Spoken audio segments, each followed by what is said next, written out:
So how are you guys? I am hoping everyone is excited for upcoming banners, right? Drop down and comment who are you going to pull now. Back to the video. So today I wake up and saw this. So 4 stars and 5 stars in second phase of version 5.2 are here now. And I know you guys have clouded mind about whom to pull. So for now, make sure to like the video and subscribe the channel. With that being done, let's get back to script and discuss about these characters.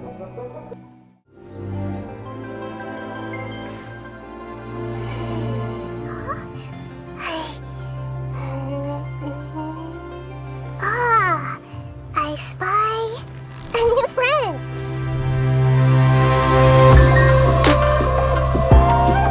So our first contender is Nahida. She is basically the best Dendro character in the game. That acts like the catalyst sub-DPS and buffer. Sometimes even as a main DPS. Her kit works like this. When you press or hold her E skill, she marks nearby enemies with Tri-Karma Purification that deals off-field Dendro damage in every 3 seconds, constant Dendro application, and even give Elemental Mastery buff with her burst. As for her teams, she can work in any team that revolve around Dendro reaction.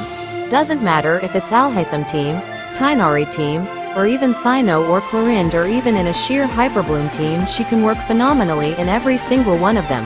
So in my opinion, she is must-to-pull character if you are looking for a character to pull.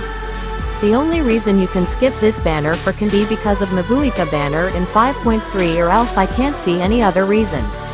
So that's it for Nahida. Now let's read the script about the second contender. Give you a fright? Honestly, who comes to Wuhong Hill in the middle of the night? This place isn't as safe as you'd believe. Come with me. I'm Hu Tao, Wang Sheng Funeral Parlor Director. Let me help you cross over. So our second 5-star contender is Ghost Lady Hu Tao. She is a Pyro Polearm main DPS character. Her best teams are Vaporized teams. If you are looking for a character to see big numbers, then she is the one for you. However, she is a bit expensive to build compared to Nahida, such as she can only work properly in one team, that's double Hydro Vape with either Yellen and Xingqiu or Xingqiu and Farina. So you don't have many team options. Now let's talk about her kit. So Hu Tao enters a buffed state after activating her skill, and she loses 30% of her current HP in the process, but gain a massive attack boost based on her max HP. That seems good enough, but don't forget that there is the accuracy of 90% of you messing up without her C1, because after C1 her charge attack does not drain stamina. To counter that, you have to master jump cancellation mechanics, or else you will run out of stamina, and since you can't dash now, and you will die because you will be low HP after that buff.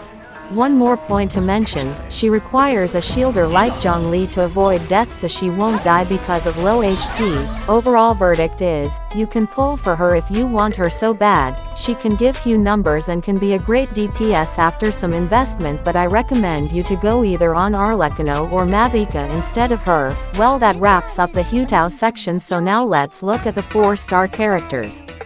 Before anything else, this thing should be done. So let's begin with Xingqiu first. So Xingqiu is basically the best Hydro applicator and sub-DPS in the game. Even though he is just a 4-star, he is still better than everyone. All he needs to shine is a sacrificial sword and an energy recharge sands, that's it. About his kit, his E skill can deal good amount of DMG, and his elemental burst creates rain swords near him that act as damage reduction and even deal damage that's synchronized with normal attacks. He can fit in almost any team where you need Hydro application. Overall, he is not a must to pull. He is a must to build character. If you don't, I might call you a monkey for eternity. So our next 4-star is Kuki Shinobu. So Shinobu before 3.2 was a D-tier healer, but after release of Dendro, she became an S-tier unit cause she is the best character to trigger Hyperbloom, since her E skill apply Electro in surroundings and even heal. I think she is better than Raid. To oblivion!